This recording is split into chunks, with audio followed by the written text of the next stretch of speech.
Aşağı. Evet, bir mikroblading işlemimiz bu kısımda. Kaşımız da tamam. Şöyle çizgilerimizi çok net görebilirsiniz.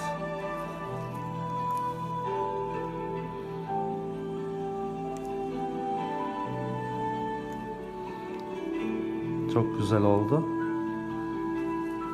Zaten iki kaş arasındaki farkı da şöyle yakından da gösterelim.